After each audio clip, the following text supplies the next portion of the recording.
And to be honest, this was generally the degree of terror that demonic threat had on me. I saw the original Exorcist when I was a kid, and it scared the actual atheism out of me. I couldn't think of anything more horrific than ending up like the girl in that movie. They're talking about fictional characters. Fictional characters. Am I getting through to you at all?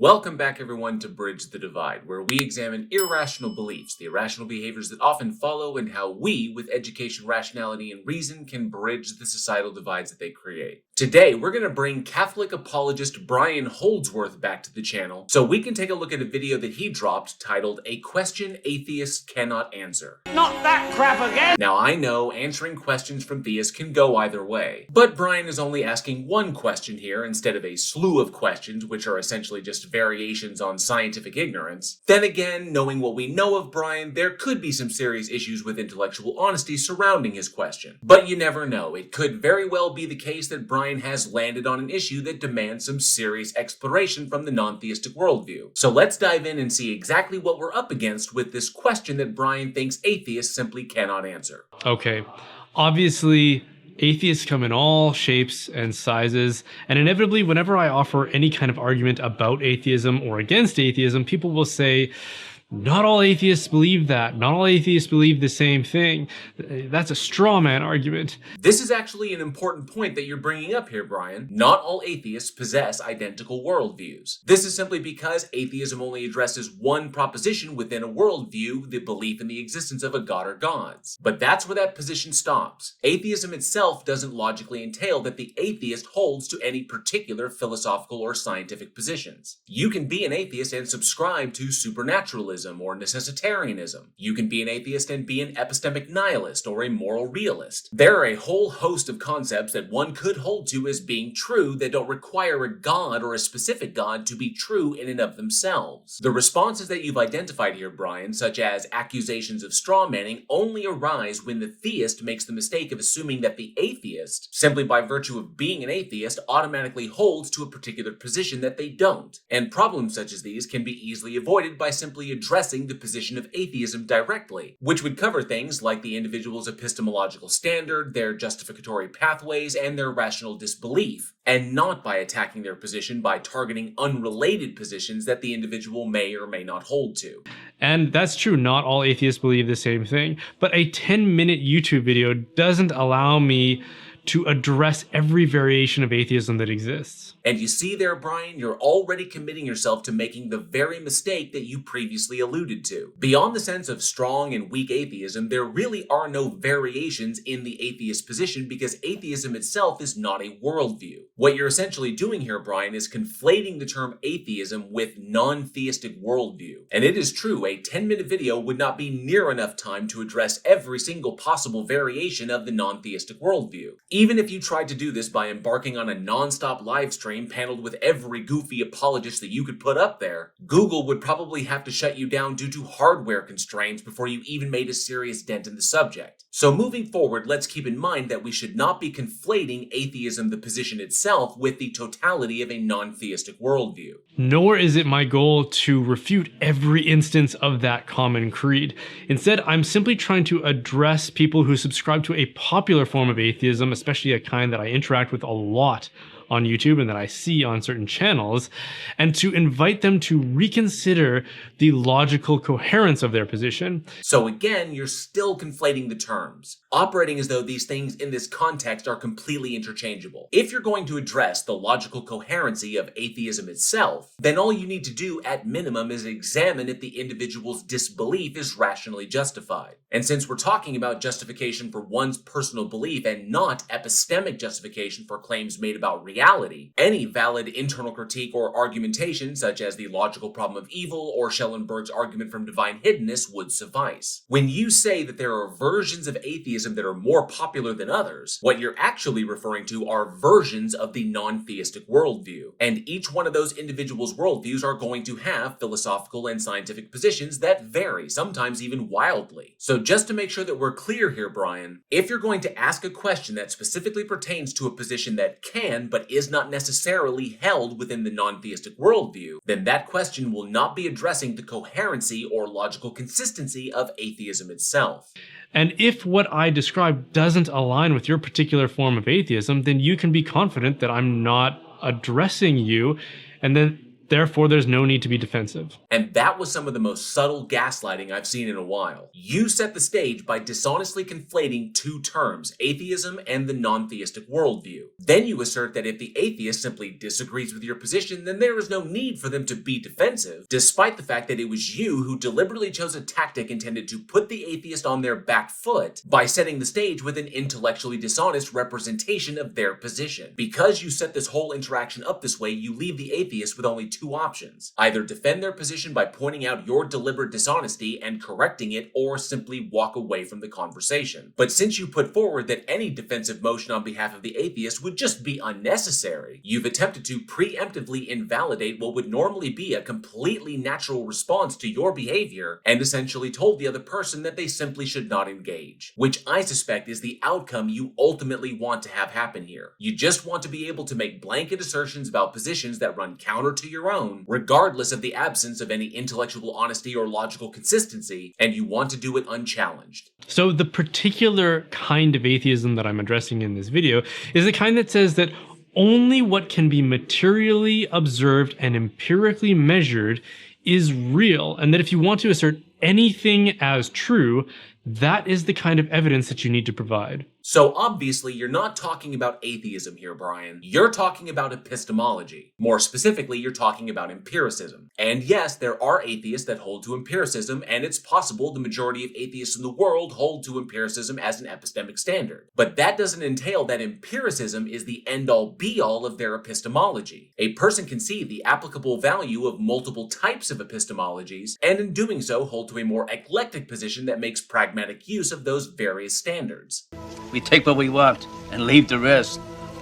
Just like your salad bar. So because of the very nature of these two concepts, strictly addressing epistemology alone cannot and will never be an addressing of atheism itself. And it's on those kinds of grounds that they accuse religious believers of being superstitious for not being able to provide empirical evidence for our religious claims. Sure, if the theist holds themselves to a completely different standard of epistemology, or a standard that is not applied equally across the board and as such is broken, you're going to come out with different conclusions. The real issue at hand here is justificatory pathways, the rational justification for what are personal belief claims, and the epistemic justification for knowledge claims about external reality, or more specifically, those claims that can be demonstrated to be probabilistically true independent of mind and context. This is why the stage you've set here, Brian, is so deeply problematic, because you're addressing epistemology, which is concerned with how we know things, and you're doing it under the guise of addressing atheism, which is only concerned with one's personal belief, and thus is not making a knowledge claim about external reality. Really, dude, you have got to pick a lane here. So it's this kind of atheist that I address this question to,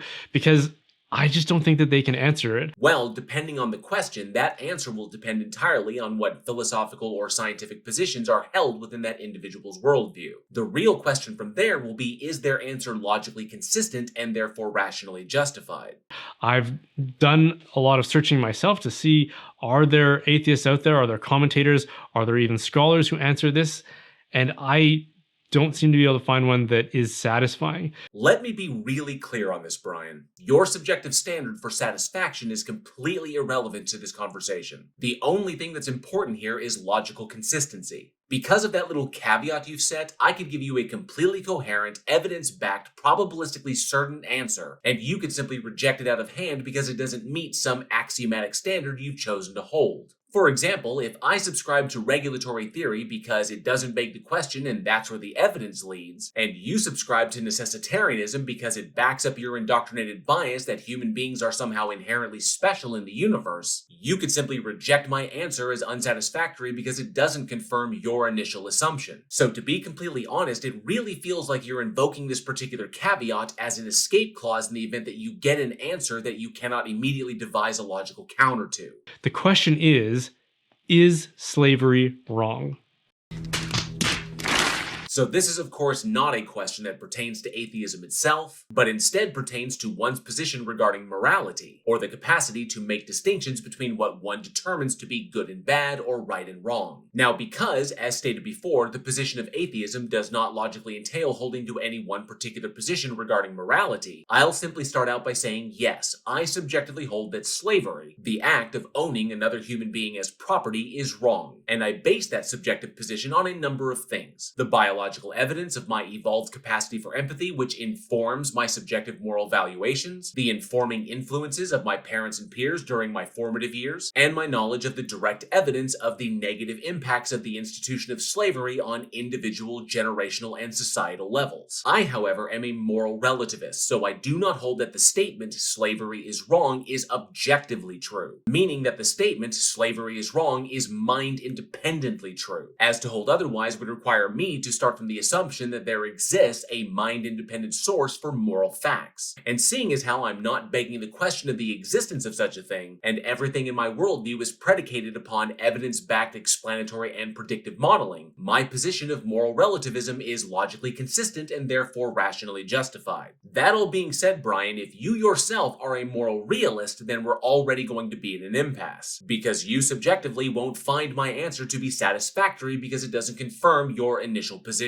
And the reason I ask that question is because virtually all respectable people will frantically trip over themselves to be the first to affirm that, yeah, it's wrong. Slavery is definitely wrong. They may do that, but it doesn't mean that they are stating it is objectively or mind-independently wrong. They could argue that it is objectively wrong by virtue of the goals our society has subjectively agreed to, but that wouldn't make the statement slavery is wrong a moral fact independent of everything else. Keep in mind, Brian, that we are talking about two different philosophical positions here. Mine is predicated on the evidence and does not multiply my entities unnecessarily. Yours is predicated on begging the question of the existence of a source for mind-independent moral valuations. And while both of those positions may result in the abolishing of slavery within society, which I assume is an outcome that both you and I agree on, the question still is which pathway is rationally justified. One could even go so far as to ask, if the desired and agreed upon outcome, the abolishment of slavery in society, is inevitably reached, then is it really necessary to parse out that justification? And while you, Brian, may be inclined to answer no to that, my answer would be yes, because irrational beliefs tend to lend themselves to irrational behaviors. Just because your irrational pathway lends itself to one or maybe even a handful of mutually desired outcomes doesn't mean that there aren't any other outcomes that could be disastrous for individuals and society at large if left unchallenged and unchecked. And I even hear many atheists accuse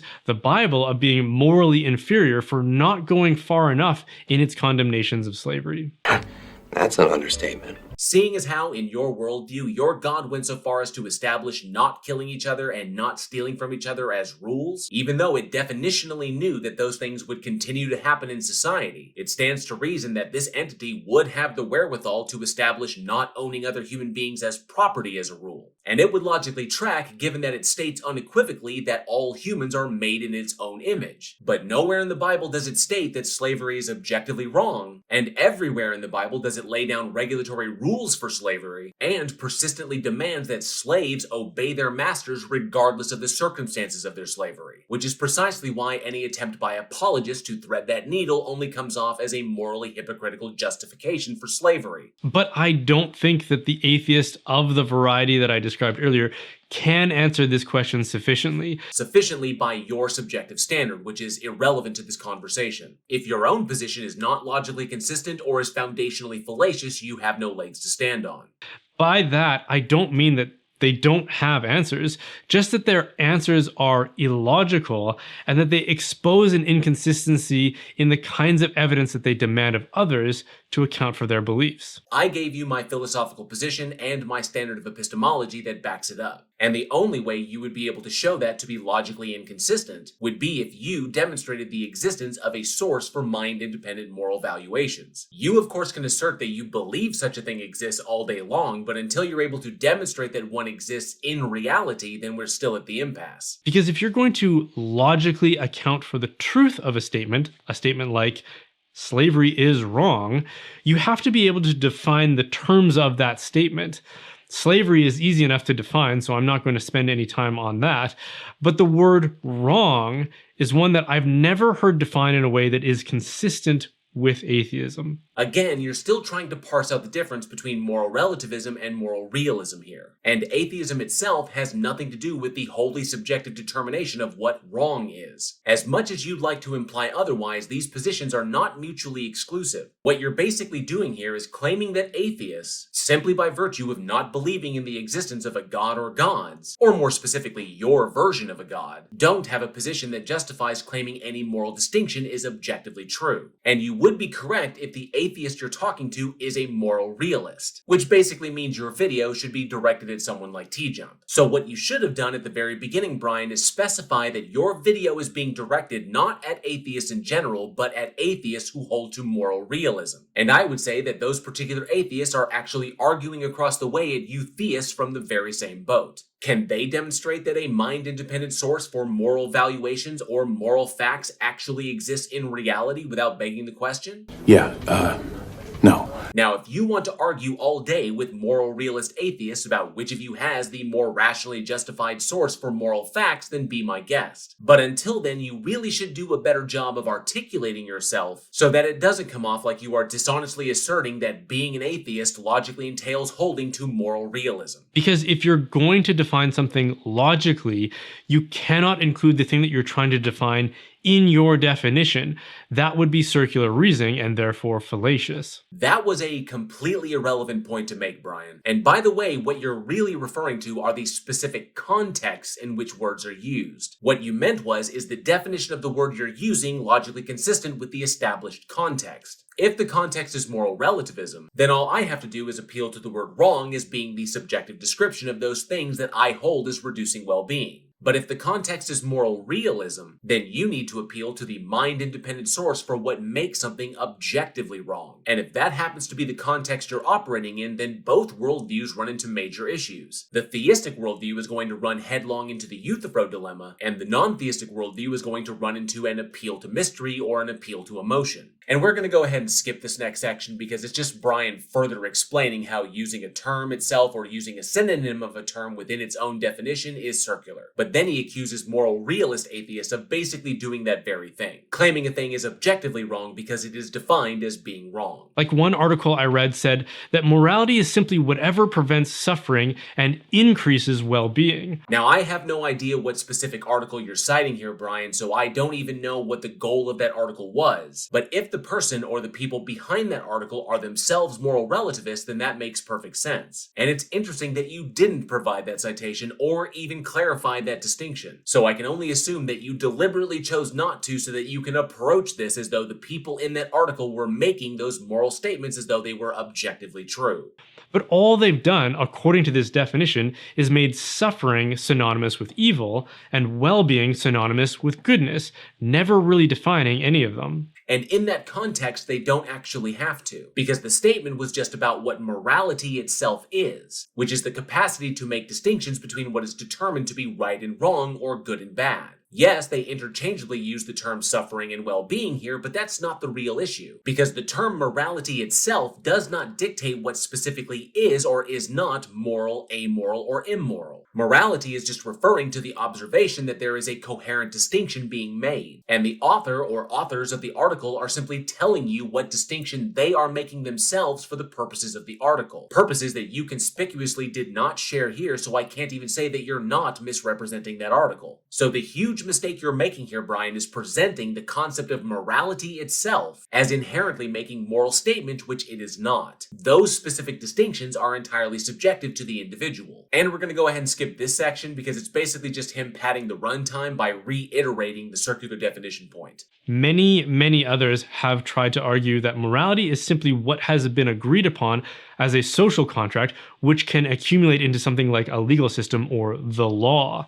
Ding, ding, ding! That wouldn't be morality either, Brian. That is what is called a moral framework, which is something that is derived from the agreed upon moral distinctions between individuals, and then imposed upon the group as a means of accomplishing whatever goals are mutually desired. And those frameworks are themselves as mind-dependent as the moral valuations that inform them. And we're going to skip this section because it's just Brian giving a whole bunch of examples of an individual defining morality itself by merely pointing at what it references, which of course will lead to circularity because that individual is not operating with what the definition of morality is. In order to avoid that, you would have to establish what good and bad or what right and wrong specifically are, and establish the context in which we are using those terms. And while I have no doubt that there are probably some uneducated moral realist atheists out there who might do that, the primary issue here is that Brian has chosen to target one mistake that moral realist atheists can make, and then presented that issue as though it were an attack against the logical consistency of atheism in general. And the reason we always end up with these absurdities is because morality can't be accounted for empirically without obscuring it behind some poorly assessed substitute, which is by definition circular reasoning, and which always offers a substitute that falls absurdly short of whatever it is that we mean by morality. That problem only occurs when you are redefining morality to be that which is moral, which it is not. But if you use the correct definition, then we can empirically establish what is and is not moral so long as we have a context to start from. Otherwise, no, there currently is no means to establish empirically what is and is not moral independent of minds and context. Unless, of course, you start from the assumption that such a source exists. Which, by the way, Brian, because you define your specific God as a mind for which nothing external exists to act as a referent, it itself cannot be the source for mind-independent distinctions. So an atheist can't actually say that anything by that measure is right or wrong and truly mean what they're saying without sacrificing their own logical consistency. And that problem only exists if they are using the wrong definition of morality, which obviously they shouldn't be. And don't misunderstand what I'm saying here. I'm not saying that an atheist can't be moral or that they don't have a moral conscience. No one said you were, Brian, and nowhere in your entire spiel did you ever imply that you were. So you jumping to the conclusion that someone would make that ridiculous mistake is pretty telling. I know it's tough for you to not assume that the people listening to you will invariably come up with incoherent conclusions, but that really has less to do with their acumen and more to do with the intellectually dishonest way you choose to approach these subjects. What I am saying is that they can't account for that morality logically. For them, it's something like social conditioning or just feelings about something. But whatever it is, it's not rational. Again, it is for the moral relativist atheist. What you're pointing to is the moral realist atheist. And again, I have no idea why you yourself have not made that incredibly important distinction. The way you've presented this, constantly referring to atheism in general when in fact you are talking to a specific set of atheists that hold to a specific metaphysical moral position, is egregiously dishonest. Now, at this point, it might be fair to demand of me the thing that I've been asking atheists for, which is, what's my definition of morality? I'll take a guess. Given that you think the term morality refers specifically to that which is moral, then your definition of morality will be whatever your God happens to have declared as being moral, which technically means that you are doing the exact same thing that you're accusing the moral realist atheist of doing, just with an additional step. So morality is a standard of truth that gives us the ability to apprehend potential alternative thoughts, actions, and scenarios, and to make judgments about them that express either approval or disapproval when compared to that standard.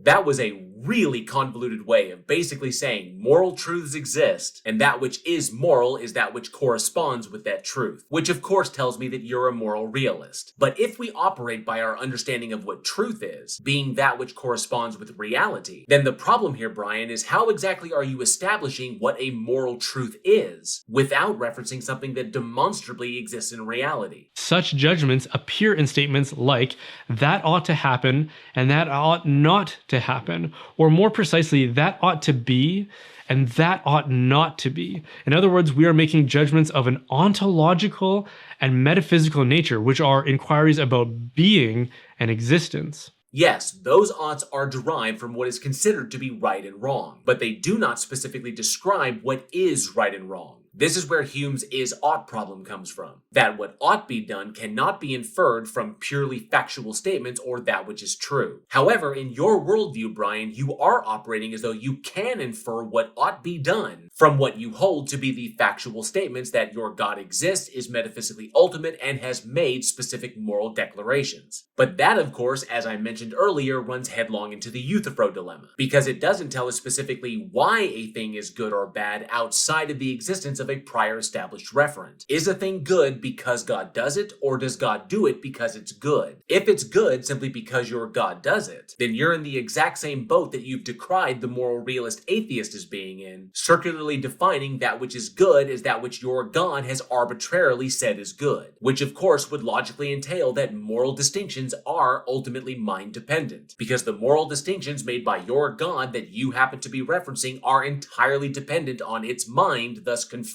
moral relativism. But if your God does it because it's good, then your entire worldview is upended, because that would entail the existence of a necessary external referent that your God must appeal to in order to coherently dictate anything as being good. Turns out your position has gotten you into quite a jam, Brian. These aren't questions about what does happen, they're questions about what ought to happen, because what ought to happen doesn't always happen. For example, slavery happens and is happening right now in the world around us.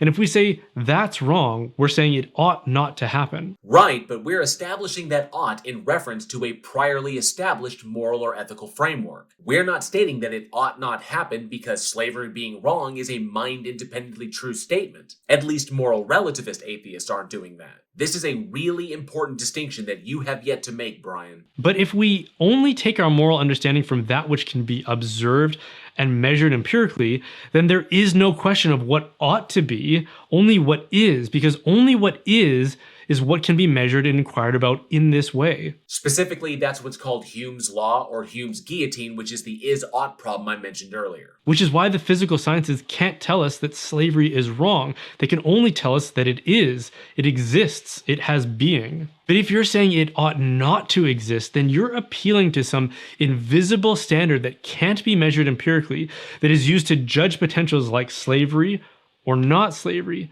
and saying that one should be willed and that the other should be opposed. That's a problem that exists for the moral realist atheist, but it also exists for you, the moral realist theist, because you have yet to demonstrate that your God exists independent of mind and context. It doesn't exist for moral relativists because we appeal to priorly established subjective moral and ethical frameworks to tell us what ought and ought not be done within the scope of those frameworks. One of those potentials, that is, not slavery, should be instantiated by our will, and the other should be left on the shelf of mere potentials.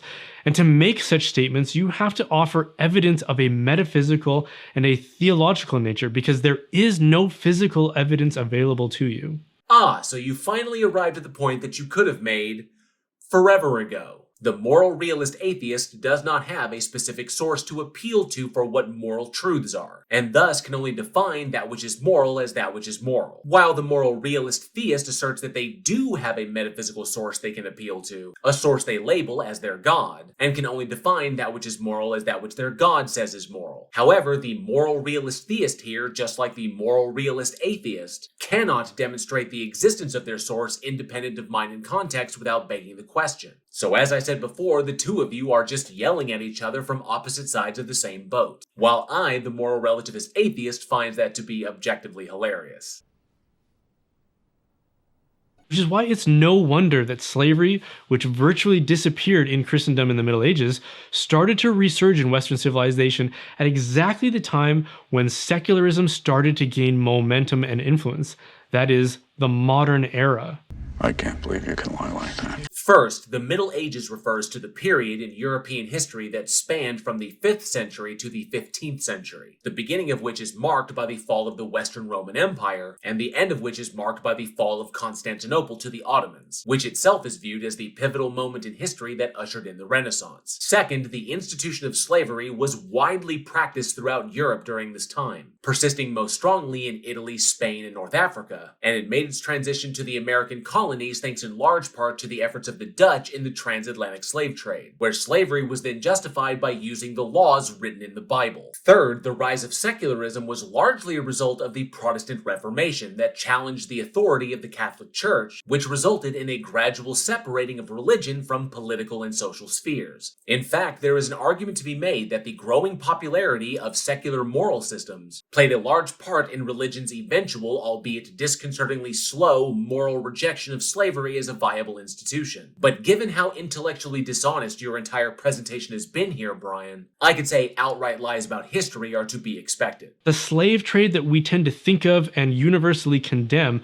really only got going during the scientific, secular, and Enlightenment era. Okay, so now you've made this fucked up distinction between good slavery and bad slavery, which of course contradicts your prior statement that slavery ended in Christendom in the Middle Ages, and that it was this bad version of slavery that began with the rise of secularism, which is also a demonstrable lie. The Protestant Reformation essentially began in 1517 with Martin Luther posting his 95 Theses. Slavery reached America in 1619 when the first ship landed at Point Comfort in Virginia, but the slave trade itself was going strong before, during, and after the century between those dates. And the very laws for slavery in America were based on, if not taken verbatim from the Bible itself. Honestly, Brian, at this point, you have gone so far off the rails in your desperate attempt to demonize Protestantism that you have completely lost sight of the original point on the table, which was moral realist atheism versus moral realist theism. You know, just in case you actually forgot. In the ancient world, slavery abounded everywhere. The Roman Empire was built on the backs of slaves. And then in the Middle Ages, it went into severe decline, and in certain places where Christianity was dominant and the church was most influential, it virtually disappeared. That is also incorrect, and a cursory study of history reveals that. The slave trade followed Christianity around like a dust cloud off of Pigpen. But then for some reason, around the time of humanism, and then the Renaissance, and then the Enlightenment, it came back. In reality, it never left. It was exactly at this time when we stopped measuring the human soul as an essential ingredient in a person's humanity and reduced that inquiry about what a human being is to only what can be physically measured, only what the sciences can tell us. And when they did that, they found that human beings are far from being equal. And that's just another outright lie. The concept of people being equal has been around at least since 539 BCE, when Cyrus the Great established the first notion of universal human rights after he conquered Babylon. And science itself has never once described human beings as being unequal in any scientific sense. Conclusions like the ones you're referring to, Brian, were the result of religious individuals manipulating and abusing science in order to justify their racism, bigotry, and hatred. And we're going to go ahead and skip this section because it's just Brian again trying to demonize secularism, and by extension Protestantism, by falsely claiming that the rise in scientific understanding directly led to a rise in racism, bigotry, subjugation, and genocide. While he doesn't explicitly reference the actions of the Third Reich, it's pretty obvious what he's implying. But it's probably better that he didn't, because if he did, he would certainly have to contend with his own church's silent consent of both the slave trade and the Holocaust. It is only when we account for the human soul, a thing more precious than the entire known universe, and is a thing you cannot demonstrate to actually exist, and is something only capable of doing things that are already explained by the brain itself, that we can then say that all men are equal, for they all carry the dignity of the divine image imprinted on that soul. But that, of course, would be begging the question of the existence of the thing that you define as doing the thing, and would only provide a justification for holding these positions as true because something more powerful than you said to do that. Do it and I'll fucking spank you. Fortunately, my empathy tells me that these things ought to be true for the society that I want to live in, and I don't need to appeal to something external of myself in order to justify holding that subjective position. That you, Brian, readily concede that you need this external thing to tell you how to be good and to justify why you should be good is deeply concerning. And also, you have yet to demonstrate that your position is more logically consistent than the moral realist atheists. You just took the additional step of slapping a label on your source, and then expected everyone to simply accept your defining it into existence as logically valid. But hey, you're a Catholic, so I guess that's just par for the course.